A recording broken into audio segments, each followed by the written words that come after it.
saya Pita Sulistianingsih dari Universitas Aisyah Surakarta. Di sini saya akan melakukan penyuluhan kesehatan kepada Ibu, yaitu penyuluhan KB IUD ya Bu ya. Bertujuan untuk yang pertama agar Ibu lebih memahami tentang alat kontrasepsi IUD. Yang kedua, Ibu lebih mengetahui keuntungan dan kerugian KB IUD. Yang ketiga, Ibu dapat mengetahui efek samping KB IUD. Yang terakhir, Ibu dapat mengetahui waktu pemasangan KB tersebut. Apakah benar ini dengan Ibu Saminem, usia 35 tahun, alamat Solo, agama Islam, pekerjaan Ibu rumah tangga. Okay. Kemudian identitas Bapak ya Bu ya, identitas suami. Yang pertama, nama Bapak Sugiman, usia 40 tahun, alamatnya sama ya Bu, Solo, pekerjaan wira swasta, agama Islam. Okay. Selanjutnya saya akan memulai penyuluhannya ya Bu ya. Apakah Ibu bersedia? Ya, bersedia. Ya. Sebelumnya kontrasepsi itu merupakan upaya yang dapat mencegah. Kontrasepsi itu bersifat sementara ataupun menetap ya Bu ya. Nah, yang saya akan bahas ini kontrasepsi IUD atau intrauterine device atau AKDR, alat kontrasepsi dalam rahim. Kan itu dipasangnya dalam rahim ya Bu ya. Ya. Nah, di sini IUD itu mempunyai pengertian alat yang kecil terdiri dari bahan plastik yang lentur dan dimasukkan ke dalam rahim. Serta harus diganti jika sudah digunakan selama periode yang tertentu. Jadi di sini kesimpulannya, alat kontrasepsi IUD merupakan alat yang dimasukkan ke dalam rahim bersifat sementara yang terbuat dari plastik lentur dan ada pula yang dililit dengan tembaga. Bentuknya bermacam-macam ya Bu ya.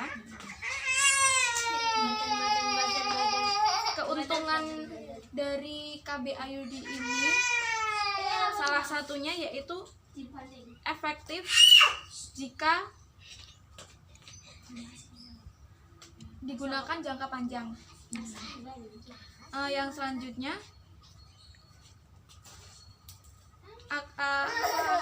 IUD ini dapat digunakan setelah menopause.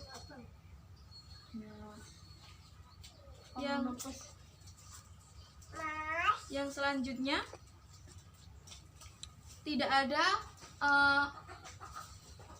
interaksi dengan obat-obatan. Maksudnya di sini tidak ada reaksi. Jika minum obat-obatan itu tidak timbul reaksi begitu ya Bu ya. Yang selanjutnya tidak berpengaruh pada ASI. Saat menggunakan KB ini ASI itu tidak akan berpengaruh begitu.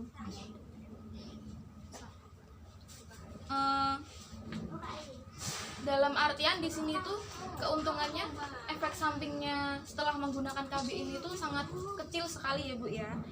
Selain ada keuntungan, di sini ada juga kerugian dari pemasangan KB IUD ini. Yang pertama desminor. Desminor itu ketika melakukan pemasangan KB ini, setelah dilakukan pemasangan KB ini beberapa hari nanti kemungkinan akan merasakan desminor. Desminor itu rasa sakit di bagian perut bawah ya Bu ya. Selanjutnya kerugiannya yaitu menoragi. Menoragi itu haid yang mengeluarkan darah yang berlebihan, bisa sampai berbulan-bulan dan itu konsentrasinya sangat panjang, sangat banyak begitu Bu darahnya. Nah, di sini juga kerugiannya dapat beresiko mengalami kehamilan ektopik atau kehamilan anggur. Kehamilan anggur itu hamil tapi di luar kandungan begitu Bu. Nah, selanjutnya ada efek samping dari pemasangan KB IUD ini, Bu. Efek sampingnya yaitu perubahan siklus haid. Yang kedua, haid lebih lama dan banyak, seperti yang saya katakan sebelumnya ya, Bu ya. Yang selanjutnya, saat haid itu ibu kemungkinan akan merasakan lebih sakit daripada semasa ibu belum pasang KB tersebut. Yang terakhir, pemasangan KB ini itu tidak mencegah infeksi menular seksual ya, Bu ya, seperti misalnya HIV ataupun AIDS.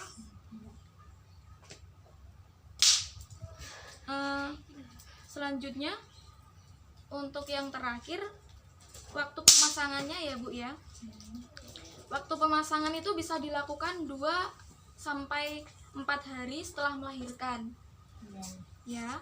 Yang kedua itu bisa dilakukan 40 hari setelah melahirkan.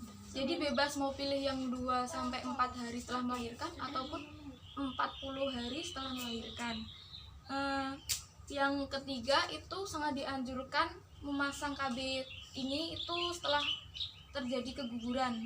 Maaf. Ya, terus yang selanjutnya, pemasangan KB ini tuh bisa dilakukan saat haid ya, Bu ya, yaitu hari ketiga haid sampai hari ke-10. Nah, hari ini itu dihitung dari hari pertama saat haid. Yang terakhir pada akhir masa menstruasi. Gitu.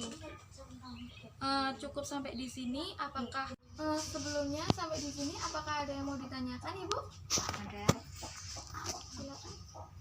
Apa KB IUD efektif, Mbak? Saya jawab ya, Bu ya. KB IUD itu sangat efektif. Keefektifannya itu bisa mencapai 92 sampai 94%. Jadi lebih dari 80 gitu.